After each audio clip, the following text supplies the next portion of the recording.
السلام علیکم ورحمۃ اللہ وبرکاتہ۔ محترم بھائیوں، بزرگوں اور دوستوں، یہ ہمارا آپ کے مسائل اور ان کے جوابات کا چوتھا سبق ہے۔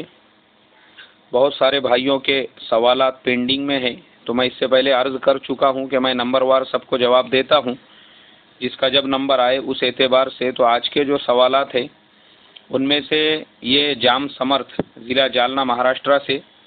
شیخ ہارون صاحب نے پوچھا ہوا ہے کہ مولانا، ہم لوگ کھیتی کے اندر جو فصل وغیرہ اگاتے ہیں تو اس فصل کو لگانے کے بعد میں گورنمنٹ کی طرف سے اس کا انشورنس کیا جاتا ہے، جسے پک بیمہ کہتے ہیں، اور وہ جو پک بیمہ ہوتا ہے اگر نقصان وغیرہ ہو جائے تو گورنمنٹ کی طرف سے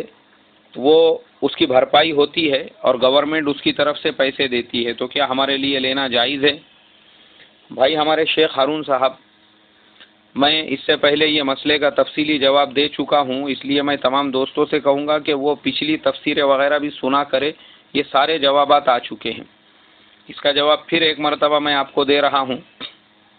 ہندوستان کے جو حالات ہے اس کے اعتبار سے ہمارے علماء نے ہندوستان کے مسلمانوں کو ان کے دکان اور مکانات کے انشورنس کی اجازت دی ہے۔ کھیتی بیمہ اور فصل بیمہ کا جو مسئلہ ہے اس کا وضاحتی طور پر ابھی تک ہمارے ہندوستان کے علماء کی طرف سے میرے نظر میں کوئی مسئلہ یا فتویٰ آیا نہیں ہے، لیکن مولانا خالد صاحب نے جدید فقہی مسائل کے اندر ایک اسی طریقے کا ملتا جلتا مسئلہ ہے، جس کے اندر وہ لوگ جو گورنمنٹ جاب کرتے ہیں اور ان کو گورنمنٹ کی طرف سے جو انشورنس وہ لوگ بھرتے ہیں، ریٹائرمنٹ کے بعد میں اس کا 4 سے 5 گنا ملتا ہے، تو اس کے لینے کو ہمارے ہندوستان کے علماء نے جائز قرار دیا ہے۔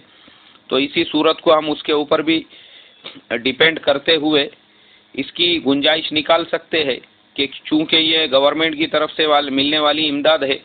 تو فصل کا بیمہ کرانے میں اور گورنمنٹ کی طرف سے اگر اس کی نقصان بھرپائی وغیرہ ملتی ہے تو لینے میں کوئی حرج اور نقصان نہیں ہے۔